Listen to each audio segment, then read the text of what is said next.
The White Lady. The car rattled over a rise in the lane, the hedgerows thick and glossy with August leaves. Beyond them, the fields sloped away to misty woodland, the air fresh with the smell of rain and warm earth. Gareth kept one hand on the wheel, the other flicking at the battered AA map spread over Sian's knees.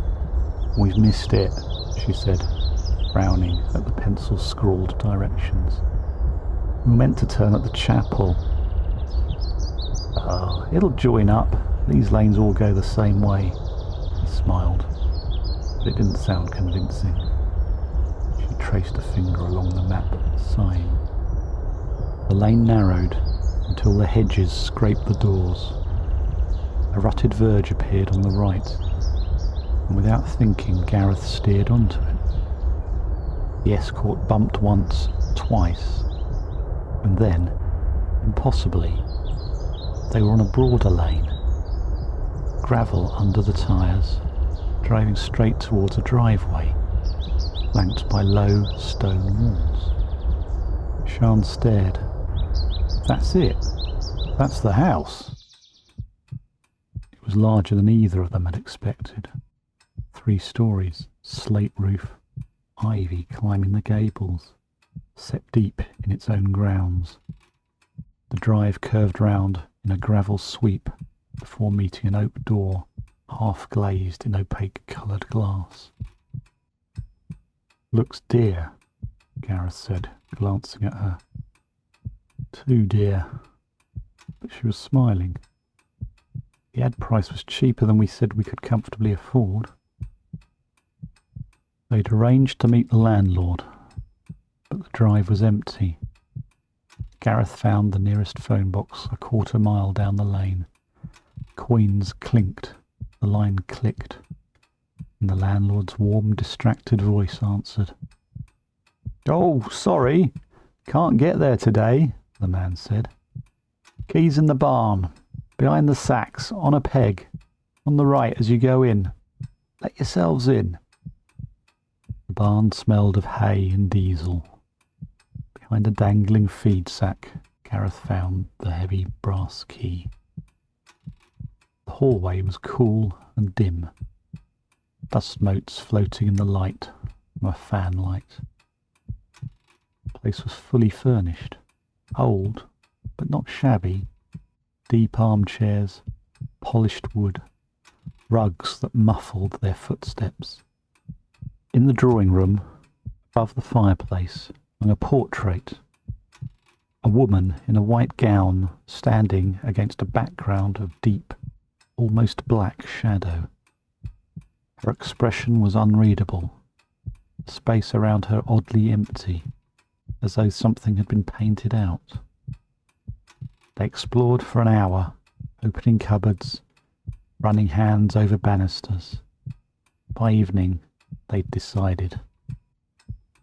The first week passed in a haze of unpacking, village trips, and small, dismissible oddities. A closed window found open, a vase moved to the other side of the room, a faint perfume in the hall neither of them recognised. The strangeness deepened the night of the housewarming. Old friends filled the rooms with laughter and smoke, and wine bottles stood empty on every surface. Sian, flushed, leaned too close to Owen, laughed too loudly at his jokes, laid a hand on his arm. Gareth watched from across the room, unease prickling. Sian was warm and lively, but never like this. Her gaze hungry, body angled towards the man, as though drawn. When Gareth tried to catch her eye, she tossed her hair and left the room, her heels sharp on the stairs. The party carried on. Then, from upstairs, a scream cut through the music. They found her in the bedroom, thrashing on the bed, her throat compressed by invisible hands. She was lifted and slammed into the headboard, gasping, eyes wide with terror. Owen lunged to help, but was flung back as if struck. Bethan was knocked to the floor, and then Sian dropped, coughing, sobbing. The room stank of something sour, metallic. By morning, she was pale, trembling. Gareth called for an ambulance from the village phone box. The crew arrived quickly. A man in his 50s with cropped grey hair and the suggestion of tattoos under his green shirt sleeves, and a young, dark-haired woman who moved as if choreographed. The man caught Gareth looking and smiled faintly. "Misspent youth," he said, nodding at the tattoos. They examined Sian, muttering to each other in low tones, their faces grave. "She needs hospital," the woman said. They wheeled her out, loaded her in the back. Gareth fetched his jacket, ready to follow. But his car keys were gone. He looked in all the usual places, conscious that the ambulance could leave at any moment. A knock came at the door. Another ambulance crew stood there. "We're here for Sian Thomas," the older one said.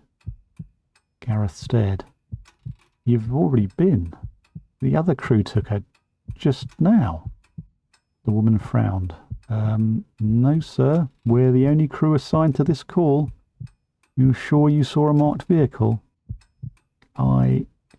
He faltered. Yes, there'd been a van, green stripes. But he couldn't recall hearing a siren. Couldn't remember the plate. "Do you know where they took her?" Gareth shook his head. The second crew exchanged a look. "You'd better ring the police." The police came in the rain. 2 uniforms and a detective sergeant. "When you rang the ambulance, what number did you call?" 999. From the phone box. They checked. No record of an ambulance dispatched to that location until the second crew. "Names of those at the party." Gareth listed them. By late afternoon, the DS returned, his face full of questions. "What's going on? Addresses don't exist, phone numbers are dead." They were here," Gareth said. "You can ask them." "Sir, we can't locate them. I'll need you to stay local. We may have further questions." That evening, the house pressed close around him. The drawing room was dim, only light from the fire and the portrait above it. The woman in white gazed out, as always, but Gareth's eyes were drawn to the black space around her, the imbalance he'd always noticed. He took a damp cloth from the kitchen and reached up, wiping at the dark paint. A curve emerged, a jawline, faint under dust. He rubbed harder, sweat rising on his forehead. The darkness fell away in strips. A shoulder appeared, then the swirl of tattoos on an arm. Lower down, the curve of a bare knee, the fall of dark hair. He wiped faster, almost frantic now. The scene resolved. The tattooed man leaning close to the woman in white. Sian. Her lightness perfect. His lips near her ear. At his feet knelt the dark-haired young woman, face tilted up, eyes half closed in sensuous devotion. The painting was whole now, balanced and hideous. A knock. Through the glass she stood. A young paramedic. Hair dark as wet slate, lips curved faintly. "Good, you're still here, Gareth," she said when he opened the door. Her voice was warm. In the morning, the house was still. The car sat in the drive, keys on the hall table. No sign of Gareth. Above the fireplace, the painting. The woman in white stood as before. The tattooed man leaned towards her. The kneeling, dark-haired woman gazed up in adoration. And in the painted shadows, tangled in her legs, lay Gareth.